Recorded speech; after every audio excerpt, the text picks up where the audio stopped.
이 전기의자는 테슬라를 이기기 위한 에디슨의 질투심에서 나왔다고 해도 과언이 아니죠. 그리고 또 하나, 이 전기의자를 이용해서 에디슨은 수많은 대중이 지켜보는 앞에서 코끼리를 사용시켰습니다. 코끼리만 사용시킨 게 아닙니다. 개하고 고양이도 교류 전기를 이용해서 수없이 죽게 만들었습니다. 그리고 뉴욕주뿐만이 아니라 다른 주에서도 사용장에서 전기의자가 채택될 수 있도록 정치적으로 로비하는 것도 이 에디슨의 몫이었죠. 그러면 테슬라도 반격을 해야 되겠죠. 테슬라의 반격은 어떤 모습이었을까요? 호락호락한 세계사 제41편, 에디슨이 질투한 천재 과학자 니콜라 테슬라입니다. 우리가 보통 니콜라 테슬라 그러면 이 전기 자동차 제조회사 테슬라를 먼저 떠올리게 되죠. 이 전기 자동차 제조회사 테슬라는 천재 사업가로 불리는 일론 머스크가 투자하고 설립한 회사이기도 합니다. 그런데 일론 머스크가 이렇게 회사 이름을 테슬라라고 만든 이유는 니콜라 테슬라를 너무나 존경했기 때문이죠. 일론 머스크는 1888년에 니콜라 테슬라가 특허를 낸 교류 인덕션 모터로 전기 스포츠카를 만들고 싶었습니다. 그런 포부를 가지고 회사명을 테슬라라고 만들었던 겁니다. 여러분, 지금 미국 증시에서 가장 떠오르는 회사가 하나 있습니다. 미국 수소차 제조업체인데요. 바로 니콜라입니다. 니콜라, 그리고 앞서 전기 자동차 제조회사 테슬라, 모두 이 천재 과학자 니콜라 테슬라에서 나왔습니다. 이 니콜라 테슬라는 1856년에 태어나서 1943년에 눈을 감았던 과학자들의 과학자로 불리는 천재 과학자입니다. 오늘 니콜라 테슬라의 생일을 저와 함께 따라가 보시기 바랍니다. 이 니콜라 테슬라를 위인으로 생각하는 나라가 있습니다. 세르비아의 수도 베오그라드에 가면은 국제공항이 있는데요. 그 국제공항 이름이 니콜라 테슬라입니다. 그러면 이 니콜라 테슬라가 어떻게 성장하고 어떤 삶을 살았는지 하나하나 따라가 보도록 하겠습니다. 원래 천재가 보통 그랬듯이 어린 시절은 굉장히 괴짜였다는 거죠. 괴짜 소년 테슬라는 어떤 모습이었을까요? 테슬라는 과거에 오스트리아 헝가리 제국이라고 불리는 크로아티아에서 출생을 했는데요. 아버지는 이 사람입니다. 세르비아에 정교회가 있거든요. 이 정교회의 사제로 알려져 있습니다. 어릴 때 테슬라는 굉장히 천재였습니다. 언어 천재이기도 했는데요. 무려 5개국어 이상을 할 줄 아는 사람이었습니다. 그리고 모든 문제를 직감으로 해결하는 천재였습니다. 천재들은 떡잎부터 알아본다고 얘기를 하죠. 5살 때 처음으로 수차를 발명했습니다. 5살이었습니다. 그리고 이 친구는 굉장히 괴짜였는데요. 끓는 우유에 몸을 담궈가지고 목숨이 위험한 상황까지 가기도 했었죠. 더 위험한 짓도 많이 했습니다.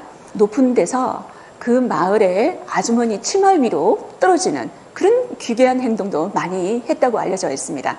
그리고 식사 전에는 반드시 음식의 부피를 재는 이런 행동도 많이 했다고 하네요.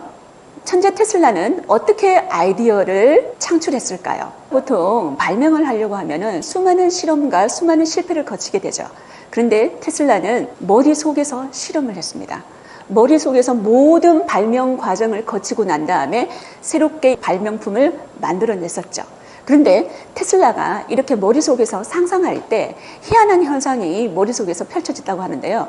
우리가 보통 반짝거리는 아이디어라고 얘기를 하죠. 그런데 실제로 이 테슬라의 머릿속에서 반짝거리는 빛이 반짝였다고 테슬라 본인의 입으로 말을 했다는 기록이 남아 있습니다. 테슬라는 이런 상상력으로 25개국에서 270개가 넘는 특허를 출원했었는데요. 이런 철학도 가지고 있었던 인물이었습니다.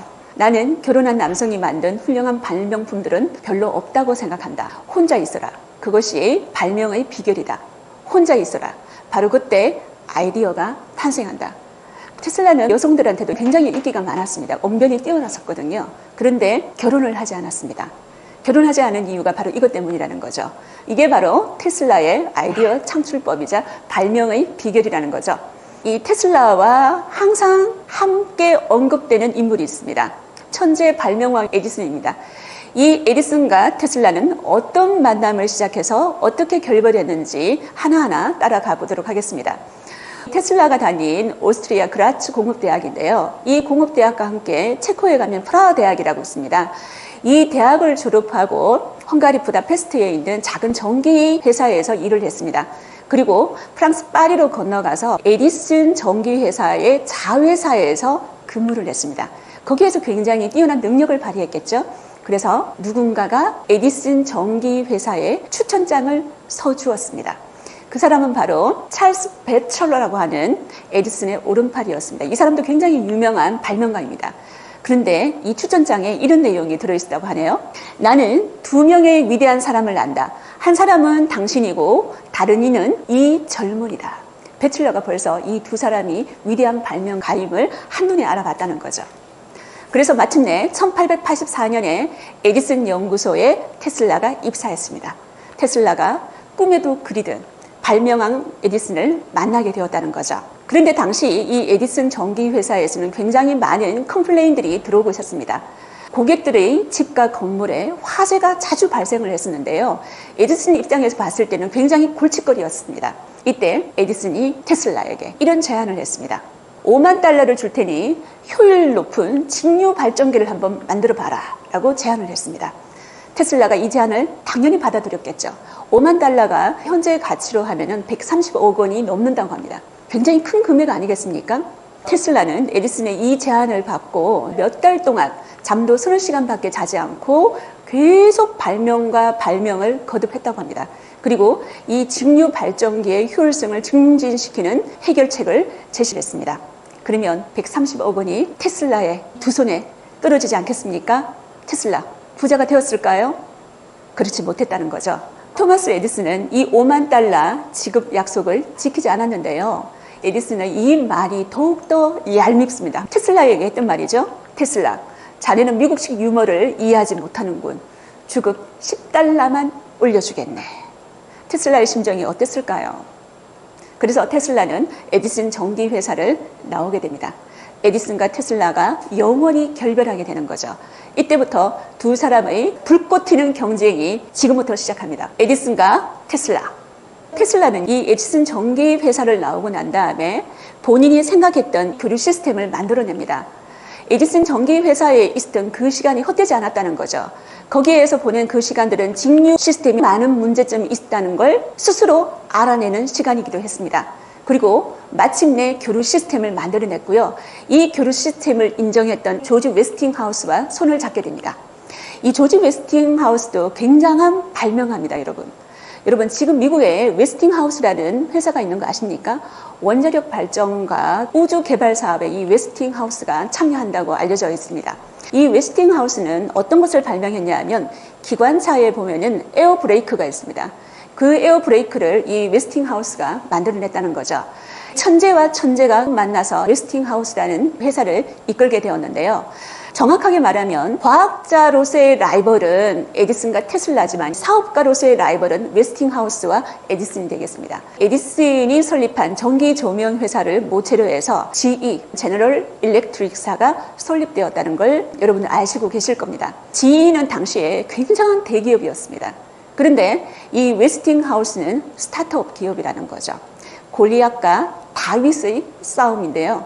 누가 이길까요? 전기는 그 당시만 해도 신에너지였습니다. 이 신에너지 전기의 송전 방식 채택을 건 치열한 경쟁이 펼쳐졌는데요. 이걸 우리는 전류전쟁이라고 합니다. The Current War이라고 하는데요. 영화로도 많은 분들이 알고 있을 겁니다. 직류와 교류, 제너럴 일렉트릭사와 웨스팅하우스, 누가 이겼을까요? 그 전쟁 속으로 여러분을 안내하겠습니다. 이 전류 전쟁을 보기 전에 과연 직류가 무엇이고 교류가 무엇인지 과학자가 아닌 입장에서 제가 알고 있는 직류와 교류에 대해서 여러분한테 잠시 설명을 하도록 하겠습니다. 항상 같은 방향으로 일정하게 흐르는 전기를 직류라고 얘기를 합니다. 그런데 이 직류에는 문제점이 있습니다. 먼 곳으로 전기를 보내려고 하면은 전압을 올려야 되거든요. 승합이라고 합니다. 그런데 승합하는 게 이 직류 시스템은 힘들었습니다. 2마일까지가 한계치였죠. 그러면 2마일마다 직류 발전소를 만들어야 됐다는 거죠. 경제성에서는 한참 뒤지겠죠. 그리고 직류는 전력은 강하나 전압을 높이긴 어려워서 장거리 전송이 어렵다고 제가 방금 이야기를 했었고요. 안전성마저 낮아가지고 굉장히 화재가 잦았습니다. 그런데 직류의 이런 모든 문제를 교류가 극복을 했는데요. 교류 시스템이 이런 겁니다. 전기의 방향이 주기적으로 변한다는 거죠. 그리고 싸고 편리하게 전기를 공급할 수 있었는데요. 그 이유는 변압기라는 거죠. 이 변압기 때문에 고압으로 승합을 할 수가 있었다는 겁니다. 그래서 멀리 떨어진 곳까지 전기를 공급할 수 있는 장점이 있는 게 바로 교류 시스템이었습니다. 이것을 니콜라 테슬라가 발명을 해냈다는 거죠. 그리고 안전함까지 더해진 시스템이 교류 시스템이었습니다. 이 교류 시스템이 자리 잡기 시작하면서 에디슨의 전기회사의 입지가 점점 좁아지겠죠. 교류 시스템이 나오기 이전까지 미국의 전기 시장은 에디슨 전기회사가 독점을 하고 있었습니다. 그러면 에디슨이 이 위기 상황을 어떻게 타개를 했을까요? 도발을 했습니다. 에디슨은 웨스팅하우스가 교류를 이용한 전력 공급 사업에 새로 뛰어들자 교류는 위험하다라는 인식을 대중들한테 심어주기로 했습니다. 교류가 높은 전압으로 승합할 수 있기 때문에 굉장히 위험하다는 거죠. 그러면 어떤 식으로 에디슨이 교류가 위험하다는 가짜 뉴스를 퍼뜨렸을까요? 바로 전기의자죠. 당시까지만 해도 미국 사회에서 사용은 교수용으로 했습니다. 그런데 에디슨이 전기의자를 만들었다는 거죠. 이 전기의자를 이용해서 사용을 시키기 위해서는 굉장히 높은 전압이 한꺼번에 흘러야 되거든요. 그래서 교류를 이용했다는 거죠. 교류를 이용해서 사용수가 죽음을 맞는 이 전기의자를 에디슨이 고안을 했다는 겁니다. 당시에 2000볼트의 교류 전기가 이 전기의자에 흘러서 사용수가 사망을 했는데요. 이 전기의자에서 처형된 윌리엄 캡너라는 사용수를 여러분은 지금 보고 있습니다. 이 캡너가 사형을 당할 때 7분 동안 이 전기의자에서 교류 전기가 자신의 몸을 통과하는 참혹함을 겪었다고 알려져 있는데요. 이 전기의자는 테슬라를 이기기 위한 에디슨의 질투심에서 나왔다고 해도 과언이 아니죠. 그리고 또 하나, 이 전기의자를 이용해서 에디슨은 수많은 대중이 지켜보는 앞에서 코끼리를 사용시켰습니다. 코끼리만 사용시킨 게 아닙니다. 개하고 고양이도 교류 전기를 이용해서 수없이 죽게 만들었습니다. 그리고 뉴욕주뿐만이 아니라 다른 주에서도 사용장에서 전기의자가 채택될 수 있도록 정치적으로 로비하는 것도 이 에디슨의 몫이었죠. 그러면 테슬라도 반격을 해야 되겠죠. 테슬라의 반격은 어떤 모습이었을까요? 테슬라와 웨스팅하우스는 이렇게 생각을 했습니다. 제대로 알면은 두려움이 없어진다. 여러분도 모르면은 두려운 거지 알고 있으면은 두렵지 않지 않습니까? 그래서 이 교류 전기의 안전성에 대해서 대중들한테 알리려고 노력을 했다는 거죠. 그 첫 번째가 바로 이 모습입니다. 여기에 보면은 번쩍번쩍 하는 게 있죠. 이게 바로 테슬라 코일입니다. 변압기라는 거죠. 변압기 밑에서 테슬라가 유유히 독서를 하고 있다는 거죠. 그만큼 이 교류 전기는 안전하다는 것을 몸소 보여주는 것이었습니다. 이 직류와 교류의 대결의 정점은 시카고 박람회였습니다. 이 시카고 박람회는 1893년에 열렸습니다. 콜럼부스가 신항로를 개척했던 시점인 1492년이었습니다. 콜럼부스의 신항로 개척 400주년을 맞이해서 1893년에 시카고 박람회가 열렸습니다. 이 시카고 박람회에서 사활을 건 입찰 전쟁이 벌어졌습니다. 입찰에서 가장 중요시 여기는 게 뭐였을까요? 첫 번째는 경제성이고요. 두 번째는 안전성입니다. 그러면 서로서로 안전하다, 서로서로 경제적이다 이런 것을 보여주어야 되겠죠. 이 시카고 박람회장에 수많은 사람들이 모여들었습니다. 그때 니콜라 테슬라는 양복을 쫙 입고 연단에 올라섰습니다. 그의 신발은 코르크로 만들어져 있었죠. 이곳에서 전기 단자를 통해서 자기 몸속으로 교류 전기를 흘려보냅니다. 교류 전기가 흘려보내졌음에도 불구하고 니콜라 테슬라는 멀쩡했다는 거죠. 대중들이 이것을 보고 이 교류 전기가 안전하구나라고 생각을 했습니다. 두 번째는 제가 앞서 말했던 경제성이라는 거죠. 웨스팅하우스도 굉장히 큰 고민이 있었습니다. 이 웨스팅하우스사에서 니콜라 테슬라의 교류 시스템 특허를 샀기 때문에 매번 사용했던 전력량에 따라서 로열티를 지불했었어야 됐었거든요. 그런데 테슬라는 자신이 소유한 교류 관련 특허권을 포기했습니다. 로열티를 더 이상 받지 않겠다는 거죠. 웨스팅하우스사 입장에서 봤을 때 경제성으로 제너럴 일렉트릭사와 승부를 할 수 있는 결정타가 되었다는 거죠.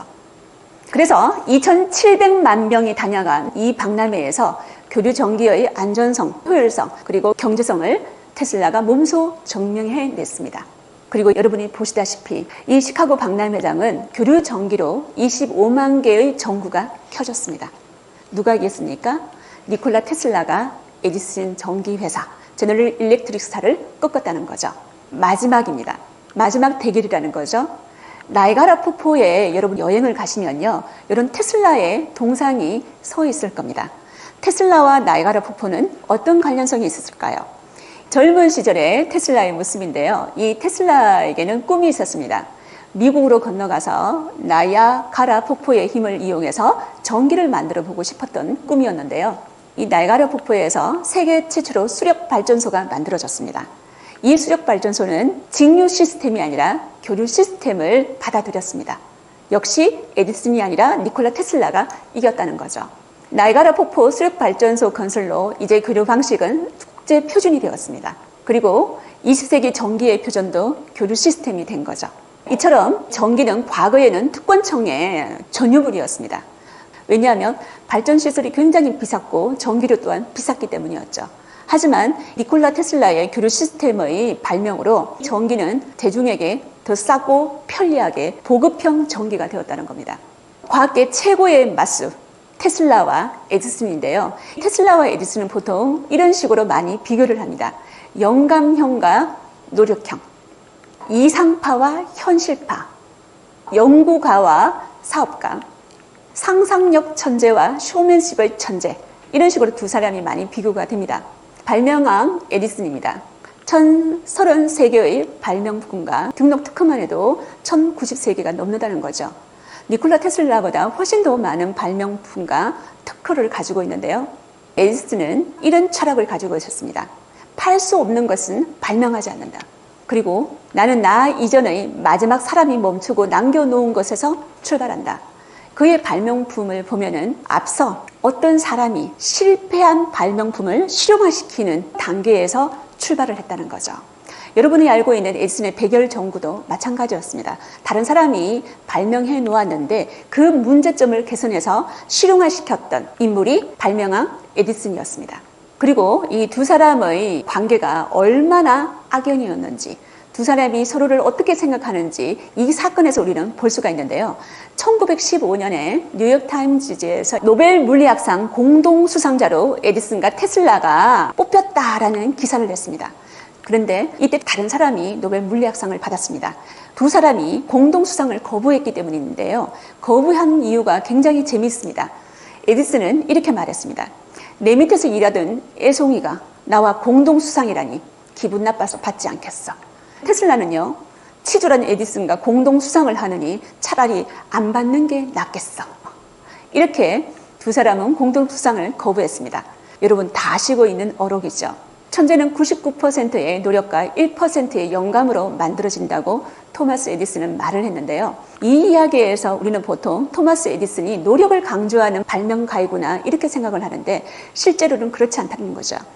99%의 노력, 누구나 다 할 수가 있습니다. 근데 1%의 영감, 1%의 재능 가지고 있는 사람 자신밖에 없다는 거죠. 자신 최고라는 겁니다. 스스로를 높이기 위해서 이런 말을 만들어냈던 인물이 에디슨이었습니다. 그런데 에디슨의 이 말을 듣고 천재 니콜라 테슬라는 이렇게 반격을 했다고 하죠. 에디슨이 머리를 좀 더 썼으면 99%의 노력을 안 해도 됐을걸. 정말 쐐기 넘치는 멘트 아니겠습니까? 그런 테슬라의 발명 철학, 어떤 게 있는지 살펴보도록 하겠습니다. 테슬라의 발명 철학을 가장 잘 보여주는 건물이 워든 클리프 타워입니다. 이 워든 클리프 타워는 47m 높이의 청동돔이 얹혀져 있습니다. 그리고 47m의 이 타워에 테슬라 코일이 감겨져 있다는 거죠. 대륙과 대륙 사이 무선으로 전기를 보내는 시스템이 워든 클리프 타워입니다. 근데 이 워든 클리프 타워를 테슬라가 만든 목적이 있습니다. 전기를 인류에게 공짜로 공급하는 것. 이게 바로 테슬라의 꿈이자 철학이었다는 거죠. 이 워든 클리프 타워를 만들 때 굉장한 돈이 들어갈 수밖에 없습니다. 그때 테슬라에게 투자했던 사람이 JP 모건입니다. 그런데 JP 모건이 전기를 인류에게 무상으로 공급하겠다는 테슬라의 뜻을 알았다는 겁니다. JP 모건은 사업가이자 투자가였고 자본가였습니다. 돈이 돼야지만 투자를 하는 사람이 JP 모건이었다는 거죠. 이 테슬라의 뜻을 아는 순간 투자를 철회했습니다. 그러면 이 워든 클리프 타워는 어떻게 되었을까요? 더 이상 진전되지 못하고 고철로 팔리게 되었다는 거죠. 그리고 테슬라는 완전히 파산 직전까지 갔습니다. 테슬라의 주요 발명품들을 보면 테슬라가 어떤 인물인지 알 수 있을 것 같은데요. 하나하나 살펴보도록 하겠습니다. 앞서 제가 말씀드렸던 교류 발전기가 있고요. 유도 전동기, 테슬라 코일, 이게 바로 변압기라는 거죠. 그리고 무선 에너지를 송전하는 방식, 전파 라디오. 여러분 라디오 들을 때 주파수를 맞추어서 라디오를 듣죠. 그게 다 테슬라가 만든 겁니다. 그리고 우리가 보통 렌트겐이라는 발명가가 이 X선을 만들었다고 알려져 있는데 X선을 먼저 만들었던 인물이 테슬라였습니다. 그리고 1차 세계대전 때 영국의 승리를 가져왔던 레이더가 테슬라의 아이디어에서 가져왔다는 겁니다. 테슬라의 이런 주요 발명품들을 보면 오버 테크놀로지를 볼 수가 있는데요. 진짜 시대를 뛰어넘은 발명품, 기술력이라고 할 수가 있습니다. 감히 그 당시로 봤을 때는 상상할 수 없는 정말 언빌리버블한 발명품이라고 말할 수가 있죠. 그래서 니콜라 테슬라는 젊은 친구들한테 금성에서 온 외계인, 미래에서 온 인간, 이런 별명으로 많이 불려지는데요. 이 위대한 천재 발명가는 한 호텔에서 쓸쓸하게 죽음을 맞이했습니다. 노년의 테슬라는 이렇게 말을 했죠. 임종을 앞두고 고국의 친구에게 보낸 테슬라의 편지를 여러분한테 읽어드리겠습니다. 이 세상은 더 이상 가진 자들의 폭력이 가난한 자들에게 굴욕을 주는 일이 없는 세상이 될 것입니다. 그리고 새로운 세상에서는 지식과 과학, 예술의 산물이 개인의 부를 위해서가 아니라 인류의 복지와 윤택한 삶을 위해 쓸 것입니다. 테슬라의 발명 철학을 한마디로 정의해 보겠습니다. 돈벌이가 아니라 인류가 한 걸음 더 진보할 수 있도록 만드는 것. 그래서 저는 테슬라를 이렇게 정의하고 싶습니다. 스스로를 태워서 인류에게 빛이 되어준 발명가 니콜라 테슬라.